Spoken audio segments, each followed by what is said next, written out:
The deeply troubling development in the Russian Federation, a legal transformation that signals a further descent into authoritarian paranoia, has now taken place, the criminalization of curiosity. Russia has passed legislation that for the first time enables the state to fine and potentially detain individuals not for creating or sharing extremist content but merely for searching for it online. And this is not lawmaking, this is mind policing.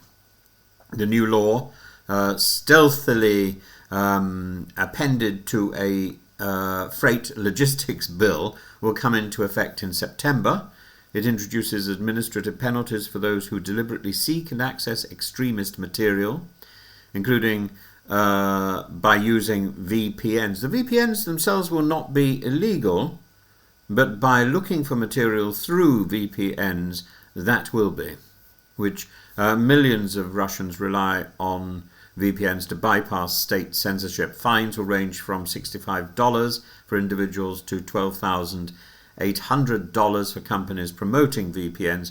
What is extremism? Well, here's the catch. Russia's ever-expanding registry includes over 5,500 entries from Al-Qaeda to the LGBTQ plus movement and Alexei Navalny's Anti-Corruption Foundation. In other words, extremism now means opposition to anything in Russia, opposition to the Kremlin in principle.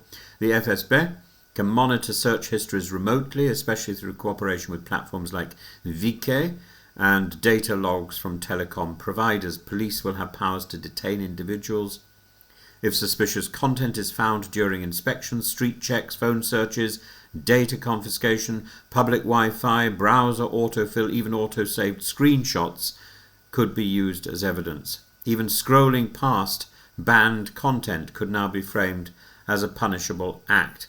This isn't just about Russia. This is a case study in how authoritarian regimes can criminalize knowledge itself. It completes the arc begun in 2022 when Russia outlawed fake news and banned discrediting the military. Censorship is now retroactive as well. Read something 2 years ago? That's potentially enough to have you taken to one side, even jailed, I suppose. Even pro-Kremlin watchdogs are alarmed. Ekaterina Mizulina, head of the League for a Safe Internet, has protested that her group can no longer monitor extremist communities because reading banned content would implicate them too. Belarus offers a preview of what Russia may become. There, reading a banned Telegram post, having a screenshot or a protest or forwarding a meme can get you jailed. Courts hand down sentences in minutes. There's no presumption of innocence. Possessing a VPN implies guilt. That's in Belarus. That's not going to be exactly the same in Russia, but this isn't hyperbole, it's daily reality. In Belarus, the act of reading itself, not even speaking, has become resistance. And it gets worse. Even in prison, the crackdown persists. Across Russia, inmates are now denied access to foreign books, language guides, even mainstream literature.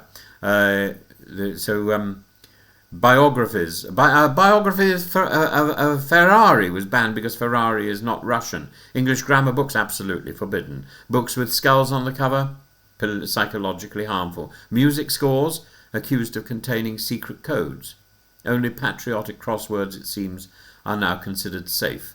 One political prisoner dryly notes that novels and detective stories are forbidden, but crossword puzzles are not.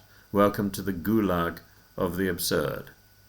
At stake is more than digital freedom. This is a full-scale assault on the epistemological foundation of liberty, the idea that knowledge can become a crime. What Russia is engineering is a panopticon of the mind, a world in which knowing becomes punishable and ignorance becomes survival. It's Orwell's thought crime, but retrofitted with browser logs and packet inspection. This is not legislation, it's intellectual imprisonment. And the law erodes not only Russian civil liberties, but also the global infrastructure of a free internet. It pressures tech companies into complicity. Apple has already removed dozens of VPN apps. Google is under siege. It invites imitation by other repressive regimes, and that's the problem. It punishes not actions but intent. And that is where all free societies should draw a red line, but it also offers a trial run of what is possible. It offers other repressive regimes a glimpse of what can be done to police the internet. In 2025, Russia has effectively declared war on its citizens' minds. It punishes the very act of trying to understand. This is not a country simply drifting into authoritarianism. It is galloping, weaponizing bureaucracy, legal ambiguity, and technology to criminalize knowledge itself.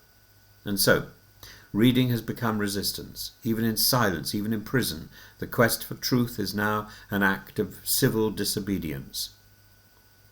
We must not look away, and we must guard our integrity, our freedom, our knowledge, because it will be attacked next.